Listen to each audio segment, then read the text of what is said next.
Hey guys, it's me Santide, and I'm doing a new video on part of my breakdown / explanation of Killzone Shadowfall's online and its game modes. This one's for beacon retrieval. It's a old game mode from Killzone 2 and 3. Basically, the way this game mode works is that a beacon spawns at a random location in the map. I'm not sure of how many locations there are, but I'm assuming it's about 3 to 5 locations. And what happens is you have to go and you have to return the beacon back to a certain spot. You may have seen there's like a little sort of pentagon, diamond sort of shape that's green. It says to go. That's where you're supposed to deliver it to. The enemy beacon is usually just right across that area, and as you can see, the enemy beacon thing is right there. The little red diamond not octagon, pentagon, I don't know, four-sided shape. Anyways, so you want to go there, and when it's white, that means obviously when it's white, it means nobody's picked it up. When it's red, it means that the enemy has it, and as you know, in this and other beacon game modes, it flashes for a bit to show where the enemy is, and then it disappears, and then it flashes again and disappears.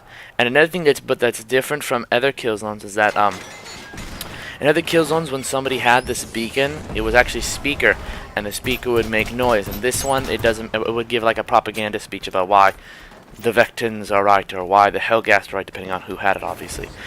In Killzone Shadowfall, that does not happen. The beacon doesn't make any noise at all. It just only noise. It doesn't make any speech. There's no speech on it. The only noise it makes is when you're near it, as you can hear here, and also when you're near enemies, is it makes that beep beep beep beep beep beep noise.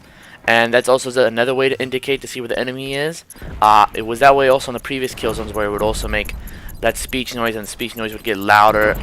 Would get louder, and you could tell it was closer to you than it was beforehand. Just some generalized tips I would say is that for this game mode is that if you're to let a person with the speed dash get the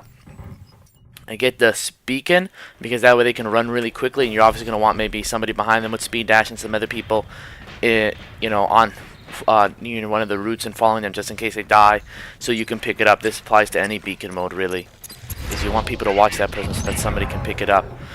Another thing is that if the enemy has it, the best option is if you're having trouble locating where the enemy is, because it only does flash for a little bit, so sometimes it can be hard to notice, is you're going to want to listen for that beep beep beep sound and try to follow it, or sort of stake out where the beacon is, and you can kill them there. It's a good strategy also because they do most of the work for you for getting to the beacon, and all you have to do is run to your side, which is not that far from them, to deliver the beacon.